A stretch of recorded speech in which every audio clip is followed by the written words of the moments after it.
Welcome back on to the fourth final hour here of, are we like week 14? I don't even say what week it is. I think it's 15. 15. We've been playing for a while. Yeah. I think We've been doing 15 weeks? Yeah, it's 15, week 15. I think. That's crazy. Yeah. It doesn't feel like that long. It doesn't, no. To me, anyways. I mean, for you, because every time you die, it feels like a new beginning. So if it's been like exactly 4 weeks and then 3 weeks and then a week and then... I'm excited to be on the show. I don't know why I'm doing his voice. Everybody's hijacking the snidge.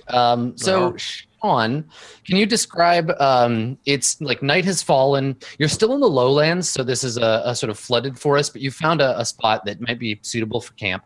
Can you describe the scene? Where have you brought your new companions, and what's this look like? Have you made camp? Like, give me an idea of the scene. So there's a little stream that comes out and it pools into a small sort of still pooling area with a very small outlet from it. So it's sort of like a ever-shifting pond there. And there's a little clearing with small grass around the pond, and the trees don't seem to be able to grow too close to there. So it's a little bit nestled, but because there's water nearby, there's thick brush, and it's difficult to even get into there. We have to sort of hack and push our way. But now that we've set in, there's just such thick foliage around. There's a sense of comfort. There's the calming trickle of the river on these very smooth stones. And of course, because New York City hasn't been invented yet, we can easily see the night sky.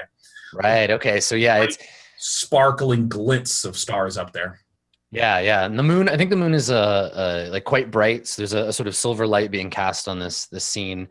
And even though you can still hear the croaking of frogs in the swamp, not but an hour hence, there is a peacefulness in this place. But now croaking of frogs in the swamp puts us on edge. That's right. It's mundane toads, not the horrible croaking of the bullywugs. And yeah, the stars wheel overhead, and you can make out the constellation of think of temperance, the sort of scales of temperance glowing brightly above you as you enter the area. So is the plan to rest here, knowing that the servants of the rock gnome lord might still be searching for you, or is this just a temporary place to stop for a moment? I think we want to rest here. Yeah. I think that this place gives a real sense of sanctuary. Yeah. I'm temporary, but it's very comforting and calm. I'm totally happy being here because the moon is up in the sky, so that's kind of what I worship. So I'm totally okay with that. Like Berg, I feel like there's fireflies, and Berg is just like he's just mesmerized. Very simpleton, No,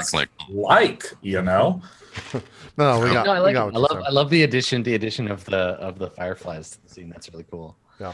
Cool. All right. Yeah. So there's this like orange kind of glow over everything to match the silver of the sky. And yeah, I think y'all start like taking out like bedrolls and stuff to set up camp.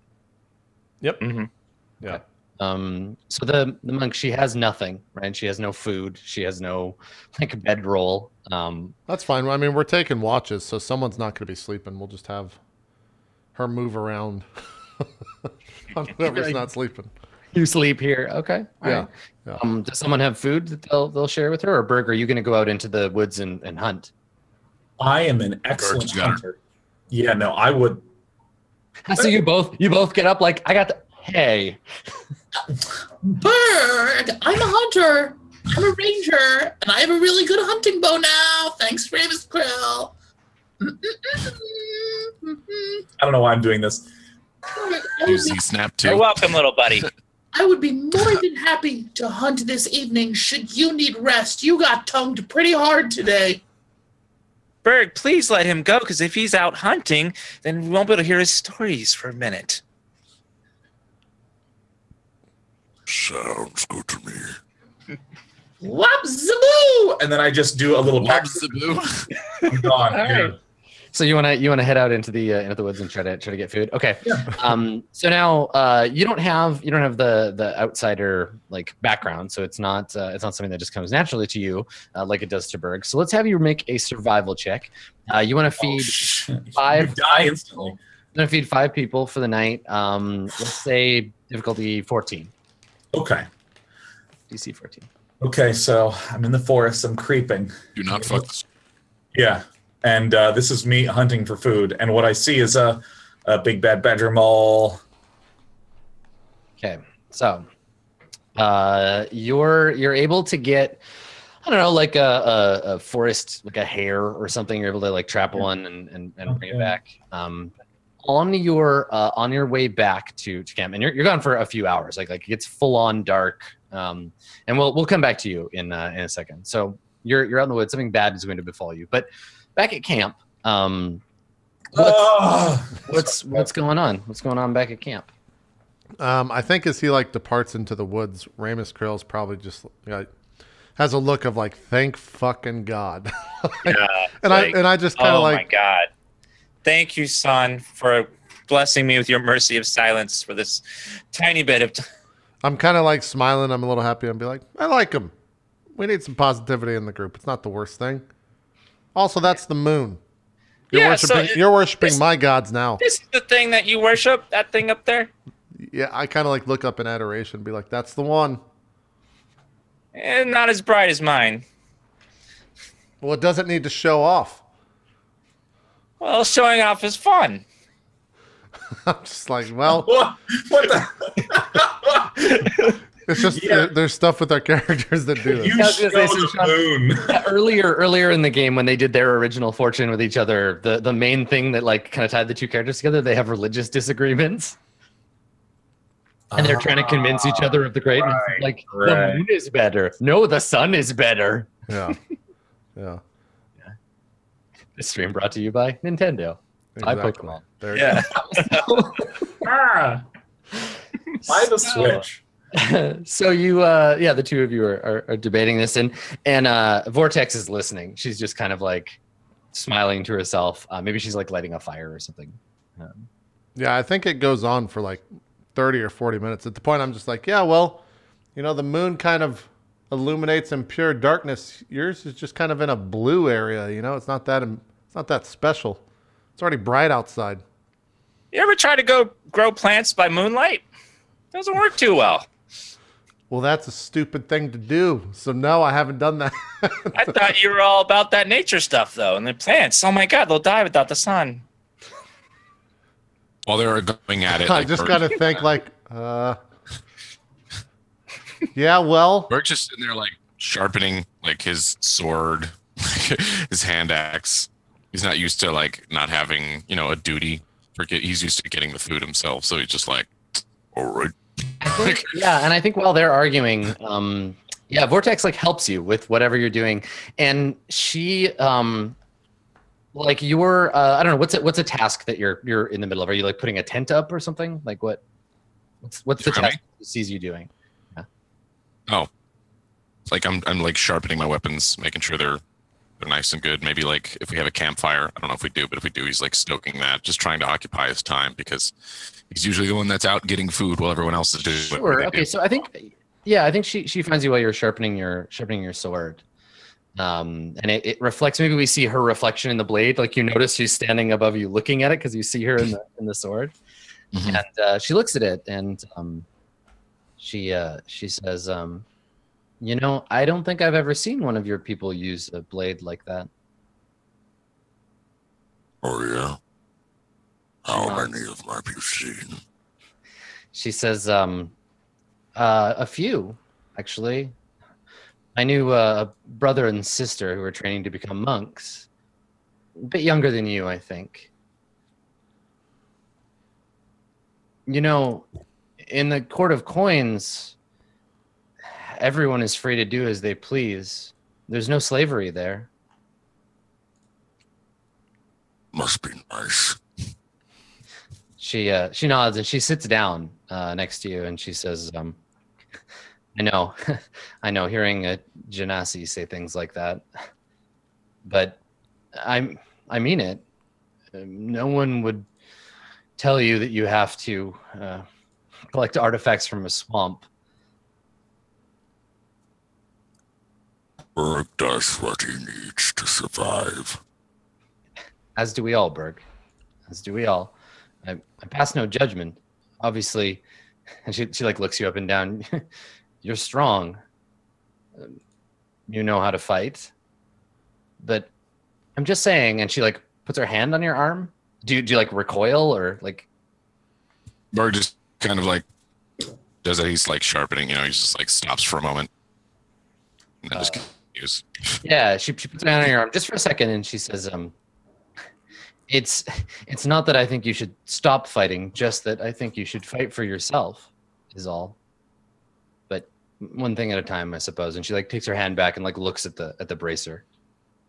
Berg has been a slave for a long time. Maybe one day. But that is not today. And then goes back to sharpening. Mm-hmm.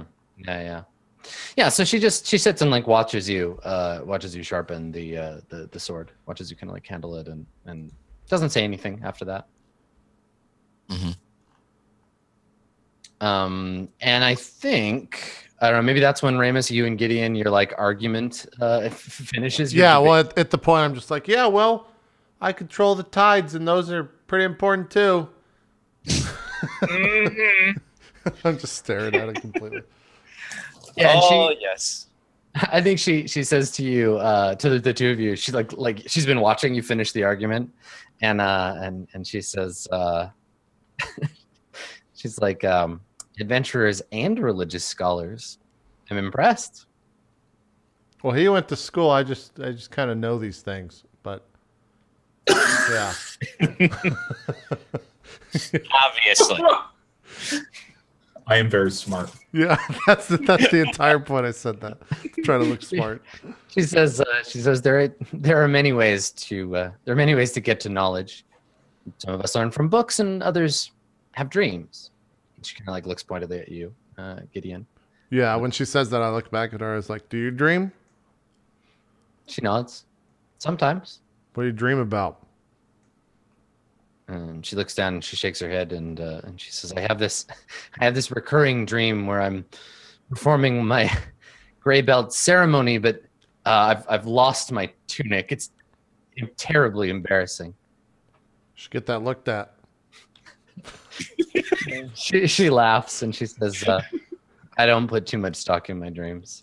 Yeah, I saw all of Persnitatron's people get slaughtered, tied up, and taken away. Multiple times. I just kind of like look back over at her and see how she responds. She says, that must be hard. You must not sleep well. I look back at the moon. Very pensively. Mm-hmm. Go ahead, You Dan. sure does snore well, though. Did you say anything, Gideon, or you just No, I'm just staring at the moon at that point. Yeah. Okay. Yeah. All right. So, yeah, and I think she kind of like looks at the woods and she's like, don't you think your friend should be back by now? And then we cut over to Persnigatron. So, Persnigatron, my little friend, Yes. you're making your way back with the food you've got, with the dinner you have for everybody. And you realize like you've gotten like quite a ways off from where the camp is. You still remember where it is. You're not lost or anything. But on your way back, you have to take like kind of an alternate route to get around. Maybe there's like a fallen tree that's like blocked a path, and there's the area here, like I was saying, It's a 2 foot tall tree. I just got to go around. Yeah.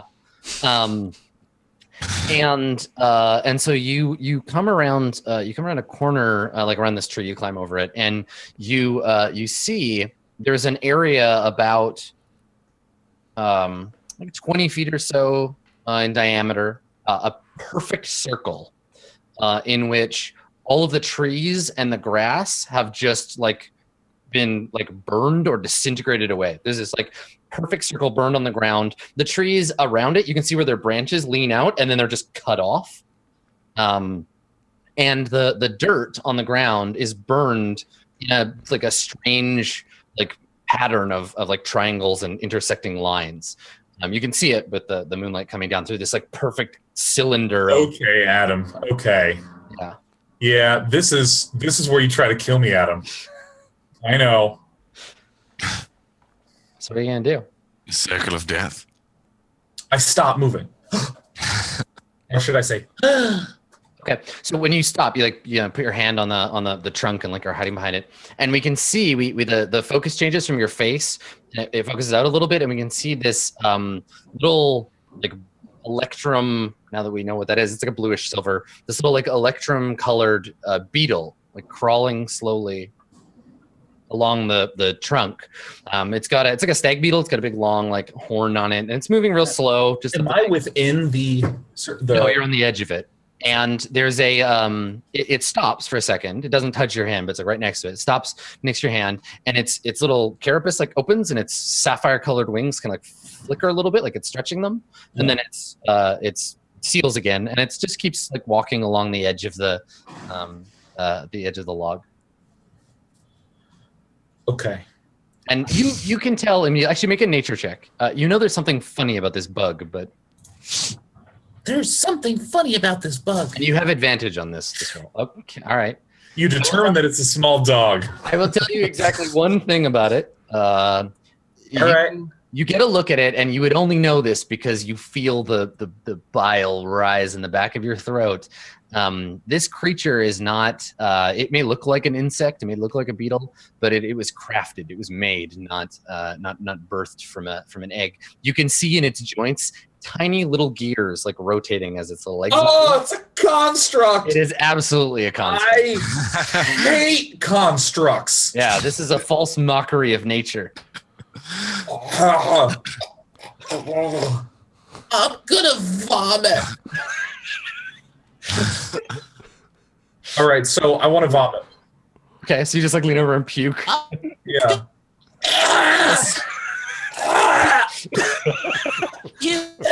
Okay, all right.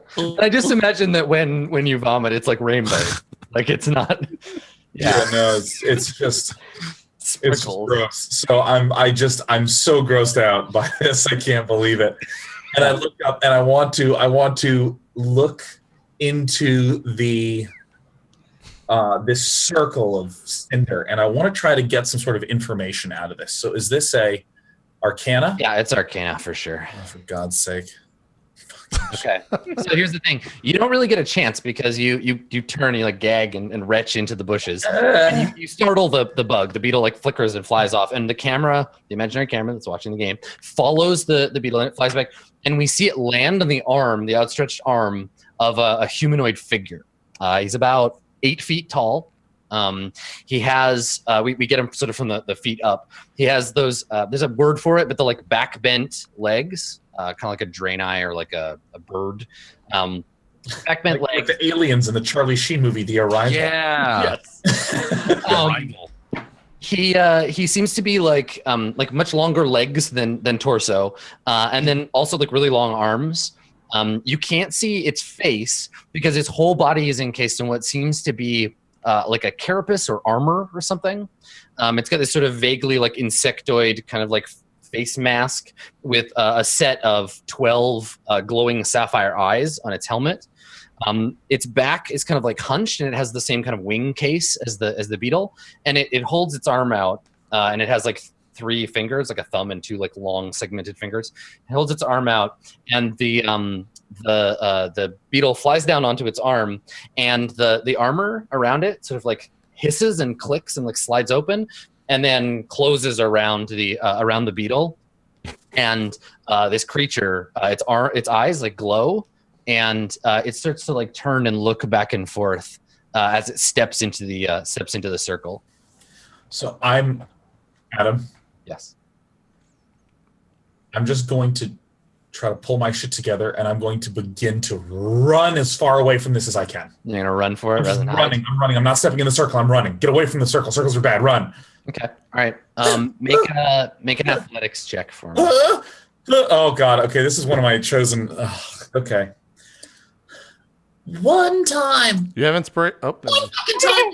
Boom. Yeah, you got a 17. Okay. So here's what we see. We see you and like a rabbit just bolt, snap into action and flee. I'm vomiting the whole time. We stay on the scene. It's pouring all over me. It's gross. It's weird. we stay on the scene. We don't follow you as you run into the woods. We stay here, and the thing like walks over, and it makes this kind of like metallic like hissing sound, like in sci-fi movies when they have those doors. I'm thinking of Alien, particularly. They have the irising doors where the metal plates like slide together to close and open. Yeah. It's this very particular like light metal hissing noise. It makes that sound as it moves, and it walks over to the log where you like touched it, and kind of leans down and puts its face up, like the front of its sort of helmet thing, up to the log, and we can see vents open in the front of the helmet, and there's a slight like inhaling sound. The eyes kind of change color slightly, like they glow a darker blue, and then it stands up and turns, and we just kind of like it walks out of frame with this kind of heavy like hissing sound. Does it walk out of frame towards the path that I walked? No, it turns away and walks back to the way it came. It just snorted a little of my musk and was like gross, and it went back to whatever it was doing. Pretty much, yeah. That's definitely what happened. Okay. Yeah, so it walks away, and then we cut to you arriving back at camp. So Persnidgetron arrives, breathing hard, sweat beating on his forehead. You've lost the food you went to gather, right? Like you dropped it in your haste to flee. And you just come back like, just like breathing hard. I just love the idea that it was like, don't worry, Berg, I'll catch it. I come back and it's just like chunks of fodder. Like, yeah, there's like rainbow stuff on your shirt. Yeah, it's like, no, I tried to make a peanut butter and jelly sandwich and I just burned the house down on accident. Oh, that's funny. So what do you do? Oh God. What happened? What? Let me finish. I'm telling you. There's some kind of construct out there in the forest, some sort of powerful magic operating it. It looked like a giant beetle. And I just vomited. Why are you vomiting? Oh. Just like right down. I got my little hands on my little knees, and it's just like it looks like there's a tube, like one of those chutes that you deliver notes in and out of from a bank. Like that's coming out, man. I think Berg like motions to the what was her name? The monk? Azure Vortex. Yeah, he motions to her like, and then back to Snidge like, help him. Berg doesn't know what to do in these scenarios. So you're the compassionate one. Like, yeah, she looks over at him like, okay, he's puking. That's a thing that people do when they run really hard. And she kind of like just waits for him to get his shit together so she can ask questions. Persnidgetron, did you say there was a beetle? Was it blue? Is some sort of construct, some sort of abomination out there. No, the beetle. Was the beetle a construct? Yes, I thought it was two of them. A small one, a beetle. It looked like one of those sapphire scarabs that you'd see out in a desert, but it was on a log, but it wasn't a beetle. They were little gears operating little wings, and it was fluttering. There was something crazy around in the forest. There was it was a circle. Everything was burned. It was turned to ash. It was a perfect circle, and inside is Dee's bed. I don't know if you've ever seen The Arrival of Charlie Sheen. I like hand him my water skin and say, stop, just take a drink. Calm down for a second. I turn to Ramus and just say, what, any ideas here? Yeah, I think we just leave him here. The beetle. The beetle. Oh, okay. Yeah, that's obviously those things we saw before. Glowing blue, beetle-like. Now we know they're constructs, at least. Well, how far away was it, Persnidgetron? I like take the water skin out of his mouth. 48 parsecs. In between puking. It's just a 5 or 6 minutes east of here. I look back over at Ramus and say, do we want to deal with that? Maybe she could come along. Do you know anything about this? Like beetles that sort of destroy the land? Have you seen this at all? She shakes her head. She says, I heard a rumor that there was some kind of pestilence in the Riverlands, but I don't know anything about a beetle. Sorry. Do you know of any constructs roaming this forest or this swamp? I've never seen such a thing. As someone who hates constructs, is there an ability for me to have special knowledge about that? Yeah, you always have advantage on roles related to your like tracking and knowing things about your thing. Let me find the rule for you because there's a specific. There's a specific rule. It should be on your character sheet. It is called Natural Enemy. Yeah, Wisdom survival checks to track your favorite enemies, as well as any intelligence check to recall information about them. Excellent. So I will recall information, and that I assume is Arcana? What kind of... Yeah, I mean, with constructs, it's Arcana, for sure. Yeah, what information are you trying to recall? I'm trying to recall in my past that I have such a deep and vile hatred for constructs. It just upsets me to the very core because in the Gnomish War, that was one of the things that the Stone King used building these horrifying beasts that constructs were fucking bad and they did shit. It was bad. So, that's part of the visceral emotional reaction to that. So I want to try to recall and regurgitate some of that now that I have calmed down, because the thing that hit me when I first saw it. So you're forcing yourself to go back to that memory. You're like, okay, what did I actually see about this thing? Trying to calm myself. And what I remember is... Okay, get an 18 because you have advantage. So I'll tell you this. So the constructs that are in servitude to the gnome giant or the gnome king, rock gnome king, they're much cruder things. They tend to be crafted of, as you would imagine, rock and earth. Though they have great claws of cold wrought iron. They tend to be bulky and large. So they're essentially like like earth movers. They're bulldozers. They're brutes.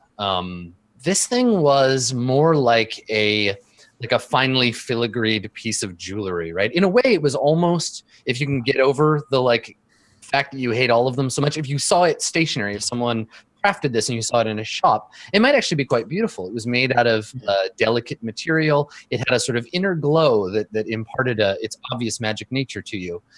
It's definitely not a construct built by the crude hands of rock gnomes. Though it did still trigger that feeling in you. It still moves. It's deep in that uncanny valley for you, where you can look at it and know for sure that it's the thing you hate. And this is also information about the being with the backwards knees as well, right? I will tell you that thing didn't give you that same feeling. It was not a construct. Yeah. So I turn to them and explain a little bit about the typical type of constructs. But no, this beetle, it was like a watchmaker's prize. Intricate gears and a magic about it. I've never seen this as something altogether more horrifying. And it seemed to have a master that was at the center of the cindered circle in the woods. I know nothing about that. Oh God. Wait, you're saying there was someone controlling it, or a master, or someone bigger? It was a small beetle. It fluttered to a dark figure. I don't know. It must have been 8-9 feet tall. It was a giant. That's new. All we've seen is the beetles. We've never seen the master or whatever seems to own these beetles or keep these beetles. It was very tall, had long legs that bent backwards like a gazelle. He said, appropriately referencing things. Like The Arrival. Like The Arrival, starring Charlie Sheen. That movie was okay. So next time on RollPlay Movie Reviews, But the top of it was shrouded in darkness. I couldn't see it very well, but it had the same opening sheathed wings that an insect, that a beetle would have. I start to I stand up and grab my staff and say, Ramus, we should go check this out. This does sound important. And if we're going to be sleeping near here, we need to make sure it's safe anyways. I agree. Azure, do you want to stay here or do you want to come with us? She looks at Ramus. I have a feeling she'll be coming with us. Yeah, she looks at Ramus and then stands up. Okay. Can you take us back there, friend? I point to or look at the I steel myself. And I turn and I go, follow me. Berg, we're moving. I don't know if you kept up with all that. We start going into the forest. Okay. So you head out into the woods in the direction that that you were that Personagetron led you. And Oh, can Max I bounced. I'm Give me just one. like, Yeah. done. can I get Fuck this show. can I get a roll a survival roll from you, Snidge, to Can I have it checked. Can I give him advantage? Yeah. Yes, yeah, the two of you can work together. Make a survival roll with advantage to find your way back in good time, right? Because you were running full speed, like all confused. So try to see if you can recall. It was, I think it was this way. Okay, yeah, 14 sufficient. So with Gideon's help, the two of you, like at some point, like maybe you get turned around, you're like, you know, you're not totally sure where to go, and Gideon, you can see where he's like, you know, broken through some bushes. You're like, oh, he came this way, right? He was obviously not trying to be stealthy, so. Right. Okay. So you find your way to the cindered circle, and yeah, it is as Mr. Torbisher explained it to you. There's the 20-foot diameter circle of burned earth. The trees have been scorched and peeled away. There's no sign of a beetle or a creature, an armored creature here, but you definitely see the sign of the trouble. And I think I need to get an insight check from Gideon upon seeing this. I'll use my inspiration on this. Okay, sure. Double 15s. Okay. 15s. All right. At least they're not 8s. Yeah. At least they are not 8s, exactly. Something about this place feels like uncannily wrong to you, and not in the sense that you're looking at something bad that had happened, but there's a sense somewhere in the pit of your stomach that something is continuing to go wrong here, that like something bad is in the process of happening. You remember when you were there and you saw the like burned kind of path through the earth? It's like that, but that felt like an old wound. That was like looking at a scar. This is like looking at a separating injury. And it feels like the land is wounded here. Okay. I'm trying. Clairvoyance wouldn't benefit me in any way here, right? I don't know. I'm trying to think because it says you create an invisible sensor within a range of. Oh yeah, no. You could leave it here and then leave and like watch the space with clairvoyance, right? That's only a one-time use, right? I can't. Yeah, and you're within a mile of your camp, so you could clairvoy this place and then leave, and for up to 10 minutes you could be able to watch the place in case someone is hiding and they like would approach. But otherwise, yeah, it's only 10 minutes. Yeah, it's probably not worth it. Is there anything like druidic that I can perform, like a ritual or anything like that? If you're talking about spells, you know, I don't know. That's kind of. Well, yeah, but I just yeah, meant like in general, like a druidic. You could make a nature roll. Yes. Yeah. Okay. Then maybe that's what I do. I sit down Indian style and like scoop up some of the earth and put it between my hands and like kind of mill it between my hands to see if I can sense anything. So the like burnt earth when you touch it, when you take it in your hands, it feels like oily in a sense, like wearing a black t-shirt. It's yeah. Yes. I can picture that immediately. Thank you. So you feel this like residue in your hands, like it's kind of like oil sands. Like if someone like finds oil underground, it bubbles up. It's kind of tarry, and feels like devoid. You can tell just touching it that it's like dead. Nothing will ever grow in this earth again. And I think as you sink your hands into the ground, you can feel this. There's something like buried here. You can feel below you some kind of like poison in the earth. Okay. Am I still making a nature roll? You told me a lot. Yeah. Now you can Okay. make the nature roll. I wish I had the inspiration for this. Okay. 18! Double 18! Okay. Double 1/8. I like close my eyes and maybe tilt my head up. Maybe the moon illuminates a little bit brighter and shines down on the spot. Yeah, something is definitely buried here. You can feel it. Like if you just dig, you'll find whatever is causing this. It's not that far away. Like you can feel it under. You can feel it under the earth. Okay. Yeah, like after sensing it so clear, my eyes dart open. I turn to the rest of the group and say, like, if you want to see what's below here, we'll find something, because it's definitely buried. It's definitely evil. And it's definitely destroying this entire area.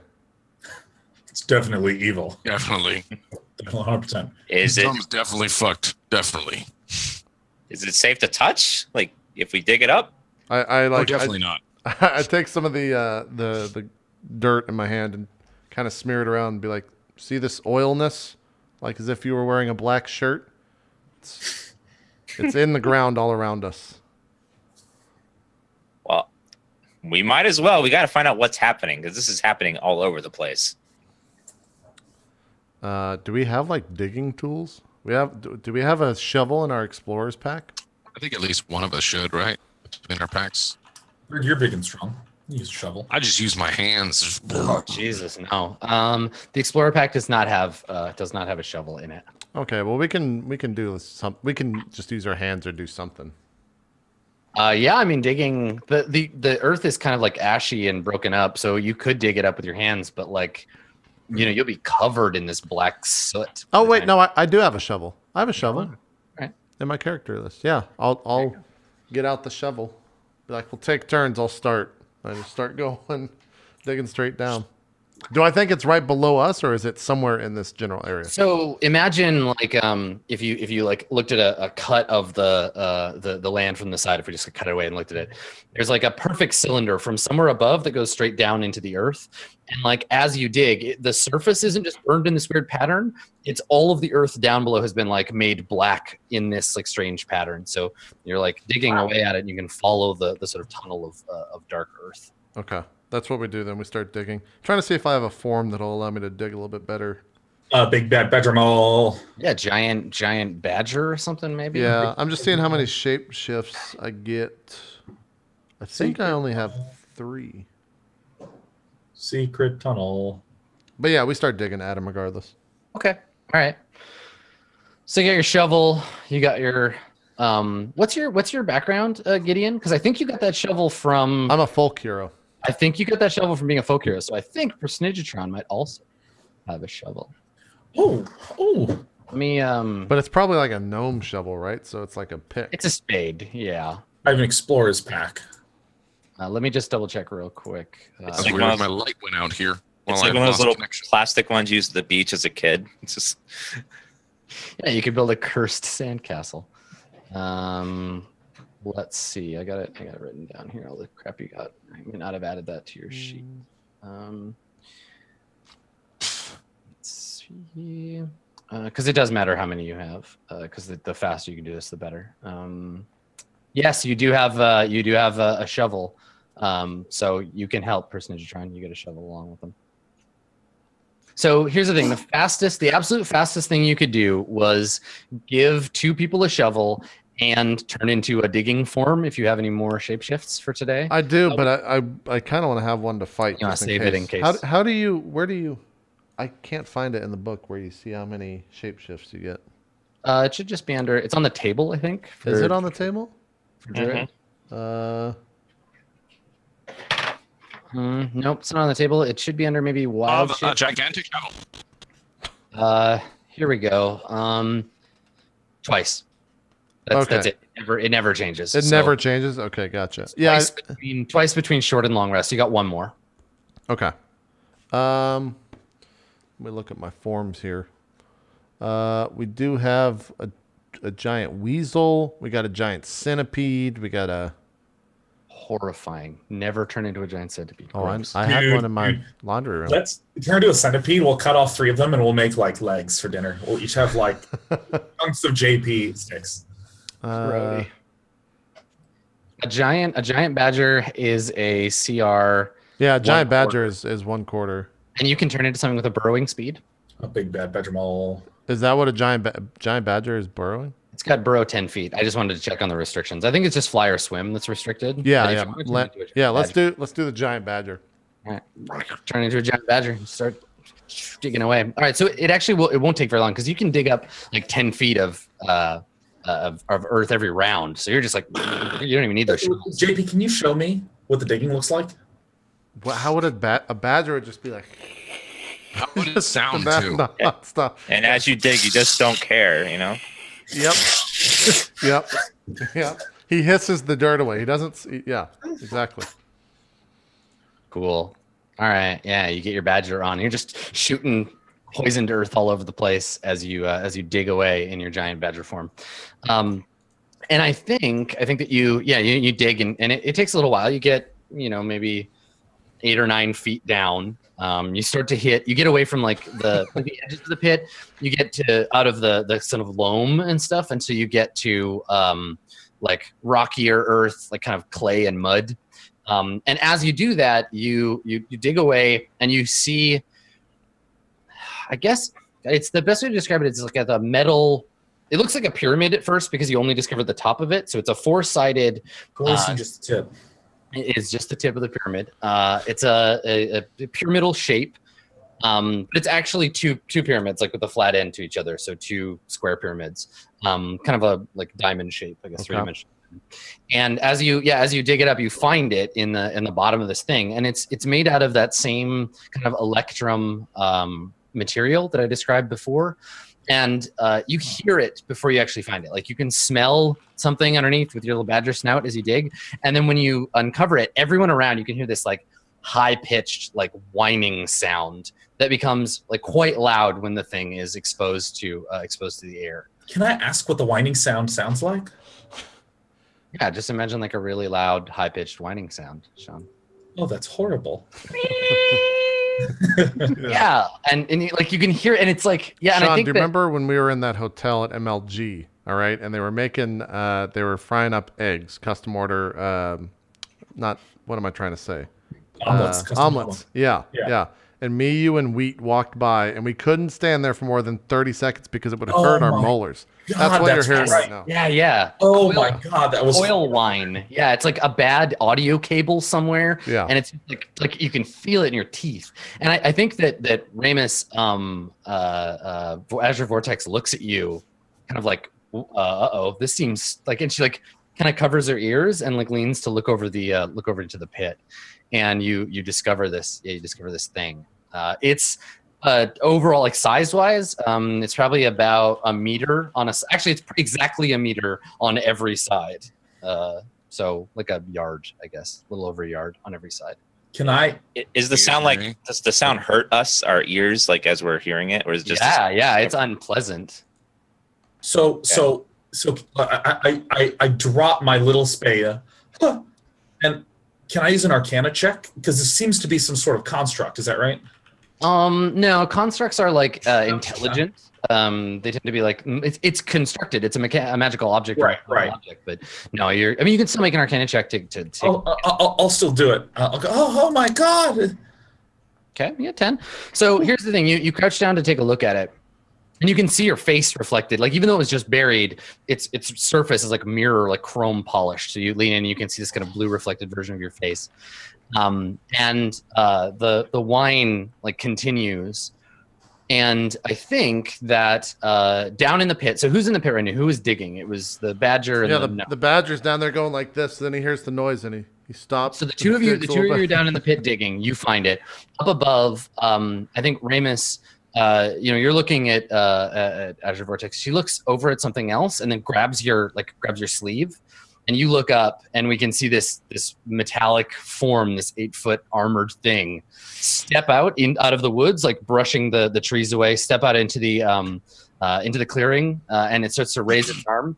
And as that happens, we cut to the pit, and in the pit there's a clunk, like a loud, like sliding hiss, and then a clunk, and the thing, like a beautiful flower of metal, begins to open. And we see a strange blue light. I think we see this on Personigitron's face. You just see this teal light kind of fill the pit. And that's probably when we get our big like sound cue, our big violin stab, and then the episode ends. Uh-oh. So we'll have to be continued that shit. Damn. Oh shit. Damn. All right. Well, we'll deal with that next time. Oh man. I don't have any shape forms either. But giant badgers do have 13 HP and multi-attack. Yeah, I'm gonna make a note to set up a giant badger form for you. I do. I do bite for D6 and claws for 2D4. I'm a vicious motherfucker. All right. 13 HP. Yeah. Just don't get hit and you'll be fine. Just don't get hit. Yeah. Pedramol. With 10 AC, we're gonna destroy that motherfucker. Let's do some shout outs and call it a show. Dan, we'll start with you. All right. Hi everyone, I'm DansGaming. /DansGaming on Twitch, YouTube, everything is my one username. Easy to find me. I'm a variety streamer on Twitch. Been on Twitch for over 7 years now and going strong. I'll be playing Hitman throughout the rest of the week since all the episodes are released. Oh, so good. Now. You're going to have a fun time. Yeah, the first few missions have been great already. But yeah, give me a follow if you like. Thank you guys for being on the show today. Today's been a hilarious show for both Percentatrons, just vomiting, the conversation's been great. Like the combat was great at the beginning. It's been a really good show. I've been having a blast this campaign. I can't wait for Tuesday to find out what this freaking light is. That's true. Might be like Thursday or Friday next week though. We got to change it. Final Fantasy comes out Tuesday, Dan. All right. Oh yeah. I've waited 10 years to play this. We're gonna play it all. Yeah. So we'll see. We'll figure it out next week and let everyone know. Mm-hmm. Mr. Day 9, some shout outs. Hello, my name is Sean. Yeah, I'm gonna be streaming, and that's it. I nailed it. I streamed there. My information's right there. Yeah, I'm gonna be streaming in about an hour. We'll be doing a little bit of Snarfstone, and we're not gonna do anything too serious as always. And this episode was a blast. Dan, I'm never ever gonna lie to you ever because you interrogate like an animal. And once again, thanks for having me on. This was a pleasure, and I hope you're having a good day. There you go. Bam. Pow. Gassy, you going to be able to do some shout-outs? I'm a laggy piece of shit. I want to see shout-outs. All right, Max. Good luck. Do Hi. some shout-outs. Hey, what's up? I'm laggy. Laggy Mexican. That's me. Is that the right? Yeah, that's it. Okay. Remix. That's it. That's it. Just cut away. We're just going to let it sit on this a little bit longer. And Cut away. And we're good. All right, everyone. Thanks, Max, for being on the show. Last but not least, Adam, do some shout-outs, sir. I would love to. Big ups to everybody for coming and watching the show today. I wanted to call out specifically. So I know that like we're all having a great time with Sean being a barrel of laughs, but what's cool is that there are moments, Sean, where you're not making jokes. You're just saying like really cool shit. Like I wrote down a couple of phrases you used. Like you called it the cindered circle, and you referred to the creature as a watchmaker's prize. You got a fantasy nerd brain on. I'm very impressed by that. So shout outs. God, you're so sweet, Adam. Shout outs to Sean's nerd poetry this session. Thank you for that. If folks want to, they can check me out doing my thing on Twitter at skinnyghost. And I stream at twitch.tv/Adam Koval. I'm going to be doing Deus Ex single player finally this week. So if you want to see what I think of Cyberpunk, come on by. Fantastic. All right, we're going to go record our post episode for about 20 minutes. And then I'll be back in... How long? I'm trying to do the math. We'll be back at 10 Eastern to play some Final Fantasy 15 with Square Enix, who is coming to my house, and I'm kind of odded out by that. But Ooh, that's awesome. yeah, it'll be weird, though, because they're like literally like walking into the house, and it'll be weird. I hope there's like 30 of them. There's gonna be like a guy with a briefcase and it's handcuffed to his wrist. And well, that's the thing. Yeah, they're bringing like a debug version, I think, of 15 for the Xbox One, but they might be bringing like a special Xbox One, like a dev kit Xbox One. I don't know how it's gonna work. We'll see. Nobuo Uematsu is going to come to your house and sing to you while you play. Yeah, yeah, that'd be great. That'd be great. We're out though. Thanks everyone for watching Court of Swords. We'll be back next week. Probably won't be on Tuesday, but I'll let you guys know when we're gonna be doing the show. So thanks. We'll see you next time. Bye bye.